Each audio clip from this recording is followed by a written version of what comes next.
ফ্যাসিবাদের নির্মমতার শিকার অসংখ্য মানুষের কান্না আর হাজারো প্রাণের আত্মত্যাগের মধ্যে দিয়ে অবশেষে আজ থেকে পুনরায় যাত্রা শুরু হতে যাচ্ছে জনগণের ভোটে জনগণের কাছে জবাবদিহিমূলক সত্যিকার অর্থে জনপ্রতিনিধিশীল জাতীয় সংসদ।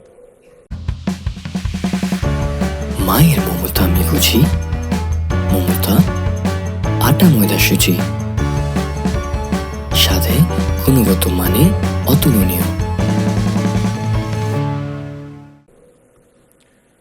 বাংলাদেশের জাতীয় সংসদের রাজনীতির এই ঐতিহাসিক মুহূর্তে আমি আল্লাহর দরবারে শুকরিয়া জানাই, যার অশেষ রহমতে আমরা একটি ন্যায়ভিত্তিক গণতান্ত্রিক মানবিক বাংলাদেশ প্রতিষ্ঠার লক্ষ্যে যাত্রা শুরু করতে পেরেছি।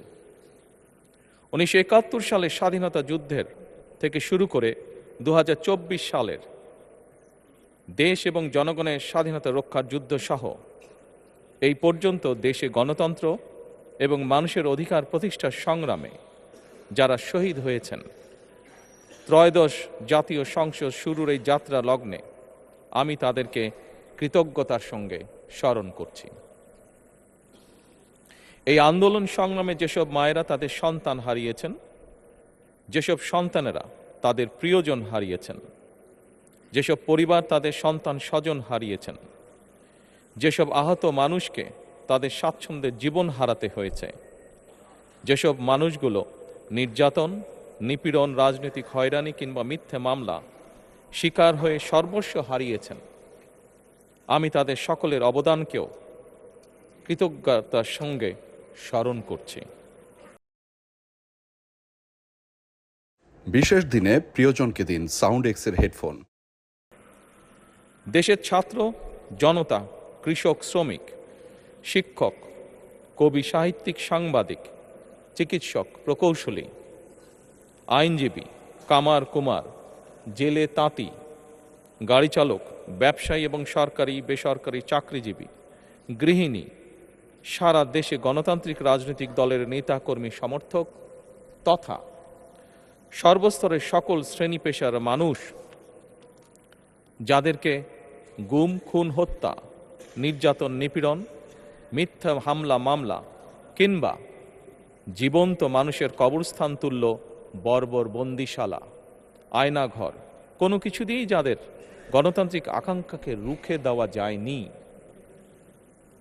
যাদের সাহসী ভূমিকায় দেশে পুনরায় গণতন্ত্র ফিরে এসেছে, আমি ত্রয়োদশ জাতীয় সংসদের এই যাত্রা লগ্নে দেশের স্বাধীনতা প্রিয় গণতান্ত্রিক আমি বীর ছাত্র জনতাকে জানাই অভিনন্দন।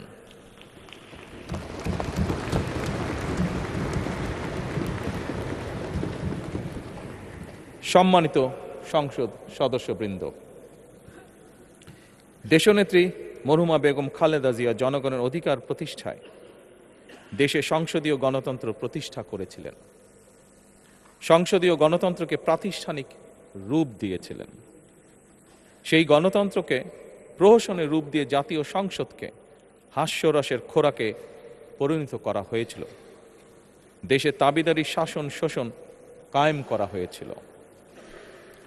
দেশে সংসদীয় গণতন্ত্র এবং জনগণের অধিকার পুনঃপ্রতিষ্ঠা করার জন্য দেশনেত্রী বেগম খালেদা জিয়া জীবনের শেষ দিন পর্যন্ত লড়াই করেছেন। জীবনে কখনোই স্বৈরাচার কিংবা ফ্যাসিবাদের সঙ্গে আপোষ করেননি। দেশে আজ থেকে আবারও সেই কাঙ্ক্ষিত সংসদীয় গণতন্ত্রের যাত্রা শুরু হলো, আলহামদুলিল্লাহ।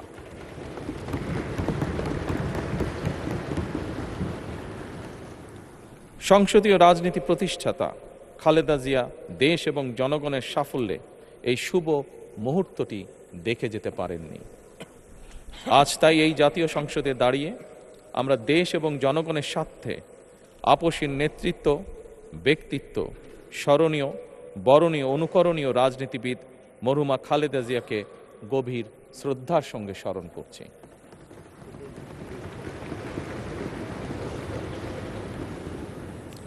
সম্মানিত সংসদ সদস্যবৃন্দ, দেশে বহুদলীয় গণতন্ত্রের প্রবক্তা এবং প্রবর্তক, স্বাধীনতার ঘোষক শহীদ প্রেসিডেন্ট জিয়াউর রহমানের একটি উক্তির কথা আপনাদের সামনে আমি স্মরণ করতে চাই। তিনি বলেছিলেন, জনগণই যদি রাজনৈতিক দল হয় তাহলে আমি সেই দলেরই আছি। অর্থাৎ ব্যক্তি কিংবা দলের স্বার্থ নয়, জনগণের স্বার্থই সবচাইতে বড়। এটাই বিএনপির রাজনীতি।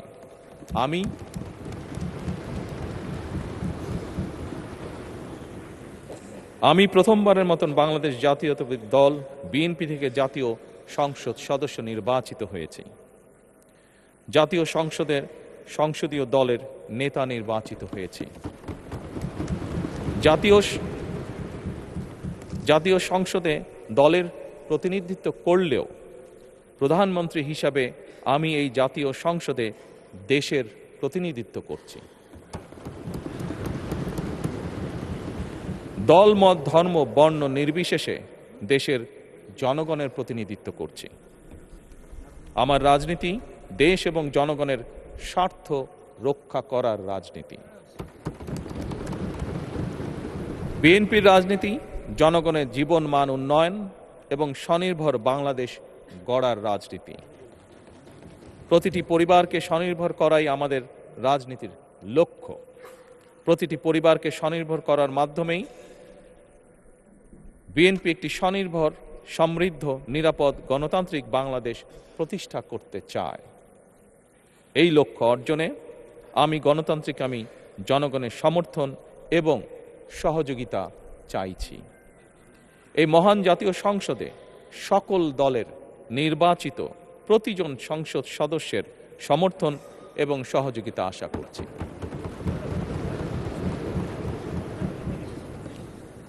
সম্মানিত সংসদ সদস্যবৃন্দ, আমি বিশ্বাস করি আমাদের দল কিংবা মত কিংবা কর্মসূচি ভিন্ন হতে পারে, কিন্তু তাবেদার মুক্ত, ফ্যাসিবাদ মুক্ত একটি স্বাধীন, সার্বভৌম, নিরাপদ, স্বনির্ভর বাংলাদেশ প্রতিষ্ঠায় আমাদের মধ্যে কোনো বিরোধ থাকতে পারে না, বিরোধ নেই। জাতীয় সংসদকে জাতীয় কর্মকাণ্ডের কেন্দ্রবিন্দু না করে বিতাড়িত ফ্যাসিস্ট সরকার জাতীয় সংসদকে অকার্যকর করে ফেলেছিল। আমরা এই মহান জাতীয় সংসদকে সকল যুক্তি, তর্ক আর জাতীয় সমস্যা সমাধানের কেন্দ্রবিন্দুতে পরিণত করতে চাই। সম্মানিত সদস্যবৃন্দ, নতুন সংসদ যাত্রা শুরু করার সময় সংসদের সাবেক স্পিকার কিংবা ডেপুটি স্পিকার উপস্থিত থাকার কথা ছিল, কিন্তু পতিত, পরাজিত, বিতাড়িত ফ্যাসিস্ট সরকারের জনবিরোধী এবং গণবিরোধী কর্মকাণ্ডের ফলে যে জনরোষ তৈরি হয়েছিল তাতে এই মহান সংসদের সাবেক স্পিকার বা ডেপুটি স্পিকারকে খুঁজে পাওয়া যায়নি। তাদের কেউ কারাগারে, কেউ নিখোঁজ কিংবা কেউ পলাতক। দীর্ঘ ১.৫ দশকের ফ্যাসিবাদী এবং তাবেদারি শাসন শোষণের পর জনগণের ভোটে নির্বাচিত প্রতিনিধিদের নিয়ে আজ আমাদের এক বিশেষ পরিস্থিতিতে জাতীয় সংসদের কার্যক্রম শুরু হতে যাচ্ছে। এমন পরিস্থিতিতে আমরা সংবিধান এবং সংসদের কার্যপ্রণালী বিধির বিধান অনুসরণ পূর্বক ত্রয়োদশ জাতীয় সংসদে সভাপতিত্ব করার জন্য আজ আমি প্রবীণ রাজনীতিবিদ এবং 5 বারের মতন নির্বাচিত জাতীয় সংসদ সদস্য জনাব ডক্টর খন্দকার মোশাররফ হোসেনের নাম প্রস্তাব করছি।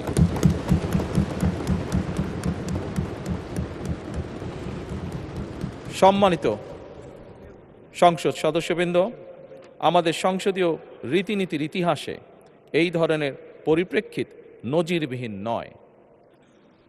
1973 সালে তৎকালীন প্রধানমন্ত্রী মরহুম শেখ মুজিবুর রহমান ওই সংসদের সদস্য মাওলানা আব্দুর রশিদ তর্কবাধীশের নাম প্রস্তাব করেছিলেন এবং তার সভাপতিত্বে বাংলাদেশের প্রথম সংসদের প্রথম অধিবেশন শুরু হয়েছিল। আমি জাতীয় সংসদের সকল সম্মানিত সদস্যকে স্বাগত এবং ধন্যবাদ জানাই। আল্লাহ হাফেজ। বাংলাদেশ জিন্দাবাদ।